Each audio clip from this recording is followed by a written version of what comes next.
gente! Bom ter você aqui no canal do Dicas. Suzana Matos aqui falando.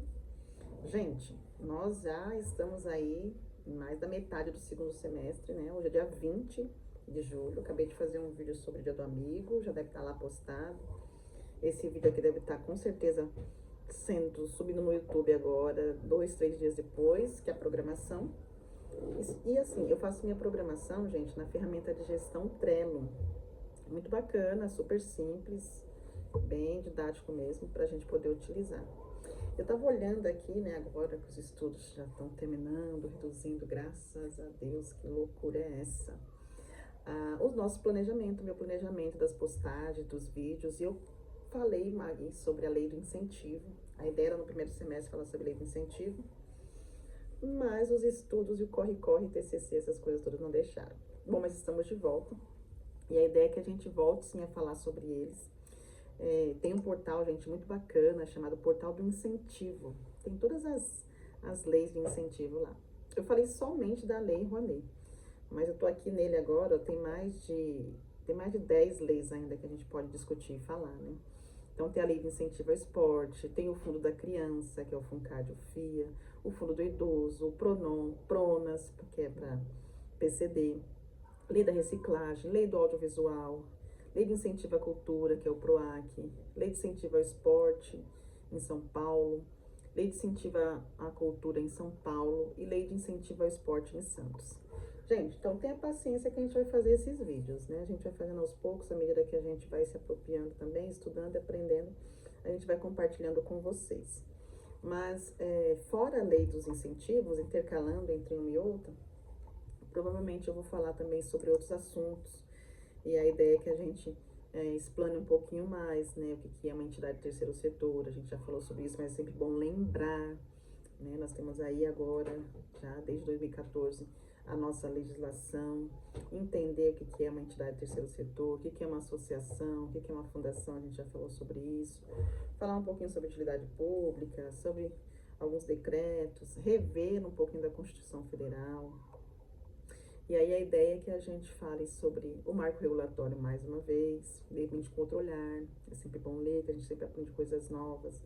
A gente vai falar sobre a lei do voluntariado, isso é muito importante, porque tem muitas organizações que ainda não levam isso a sério, não tem os termos de voluntariado em dias, isso é importante. Aí o voluntário entrou em 2020 e tá, o termo de 2020 não atualizou. A cada 6 meses tem que ser atualizado esse termo. Isso é sério. Então é importante a organização ter essa gestão. Falar um pouquinho sobre sociedades cooperativas, a lei que rege isso e até que ponto é válido ou não. E aí a gente vai falar sobre as plataformas de captação de recursos, né? Eu já falei um pouquinho sobre isso, mas a gente vai falar onde mais ou menos seria legal as plataformas de captação de recursos. Eu praticamente já falei isso, né? Apesar de não ter problema de voltar atrás, mas eu me identifico muito mais com uma captação mais livre do que captação via edital, mas não tem problema também de atender, de conversar, se essa for a necessidade da organização. Nós vamos falar também sobre o ECA digital, gente, tá? E você que trabalha com criança e adolescente, tomar cuidado com isso, porque a Lei FELCA veio para firmar mesmo e fortalecer. Eu tô aqui em São Paulo e as organizações que têm convênio com a prefeitura já foram notificadas que não podem postar mais nenhum tipo de foto das crianças, e se postarem tem que ser de costas ou então vetarem os olhos. E isso é proteção, né, gente? Proteção em relação às nossas crianças precisa realmente acontecer. Nós vamos falar sobre o programa Nota Fiscal Paulista, para você que está aqui em São Paulo, mas existe também esse programa em outras regiões, mas eu quero focar aqui para o pessoal de São Paulo também, tá? Nós vamos falar sobre o que mais? CRCE, o novo decreto entrou, eu coloquei a nova lei, né, de 2025, o novo decreto, perdão. E aí a gente vai falar o passo a passo, como se cadastrar no CRCE, o que mudou, o que não mudou. Eu vou fazer aquele vídeo mais didático, né, da minha carinha no cantinho e tal.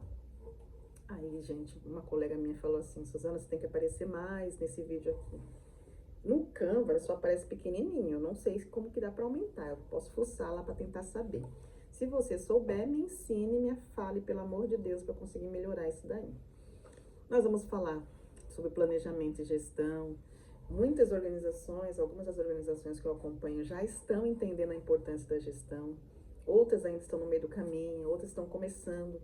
Mas, gente, vocês vão perceber que o problema principal da organização é a gestão. E na vida, se a gente não se organiza, a gente se perde, a gente não sabe o que faz. E aí depois a gente sai culpabilizando várias pessoas, e claro, né, tem as suas responsabilidades, sim, principalmente do Estado, mas também tem a nossa responsabilidade, que é saber fazer a gestão e organizar. Começa com o simples, com o que você tem. Você não tem um computador, mas anota num papelzinho, né? Você tem um celular, anota no seu bloquinho de notas do celular, enfim, faz o que pode com as ferramentas que você tem. Mas se organize para não perder prazos, datas, esquecer, ter agenda, enfim, são essas coisas todas que fazem a diferença para o dia a dia. As grandes organizações cresceram justamente porque tem esse diferencial profissional do terceiro setor. Então, nós vamos falar sobre isso, falar sobre o crescimento da população idosa, que é uma realidade também bem marcante no nosso país. Estamos envelhecendo, as pessoas casam-se, mas não querem ter filhos, enfim, isso afeta a questão do crescimento da população. E aí, o que nós vamos fazer com os nossos idosos? Qual o tipo de política pública efetiva, porque existem, mas efetiva, que podem de fato acontecer para o cuidado e proteção da pessoa idosa? Hoje de manhã eu estava assistindo um vídeo com o professor Vecina, lá da USP, aqui em São Paulo, e ele estava falando justamente sobre isso. Estamos envelhecendo, ele mesmo falou, eu envelheci, minha filha casou, saiu de casa, os netos também já moram longe, cresceram, e ele está sozinho. Quem vai cuidar dele? E ele disse, o Estado precisa cuidar de mim. E quais são as políticas efetivas, né? E aí ele vai falar sobre a importância de ter espaço de acolhimento, né? A gente tem em São Paulo os NCIs, Núcleos de Convivência do Idoso, né? Eu atendo uma organização em São Paulo que atende mais de 150 pessoas idosas. E não dá conta, porque é muita gente chegando, mas mais projetos e espaços como esse precisam acontecer. Então, nós vamos falar um pouquinho sobre isso. Desenvolvimento local, que é algo que eu amo, ou seja, é como fazer aquela comunidade ser autossustentável, né? E quando a gente fala sobre sustentabilidade, as pessoas remetem-se ao verde também, mas sustentabilidade é o equilíbrio de todo um ecossistema, de todo o planeta. E a questão financeira, social, econômica, cultural, esportiva também está inclusa nisso. Então, a gente, quando fala em desenvolvimento local, é isso. E quando a gente pensa em desenvolvimento local, a gente vai falar também sobre a questão do crescimento dos líderes, formar líderes, né, gente? A gente precisa formar sucessores. O grande problema é que às vezes nós temos boas ideias, nós temos boas ações, mas a gente esquece de passar o conhecimento para as outras pessoas. Que a gente pode se cansar, a gente pode não existir mais, pode acontecer alguma coisa, e aí? Então, formar líderes é importante. Trabalhar em rede, atuar em rede, né? Não atuar isolado. As organizações entre si, a rede de apoio, a rede socioassistencial, a rede cultural, a rede esportiva, enfim.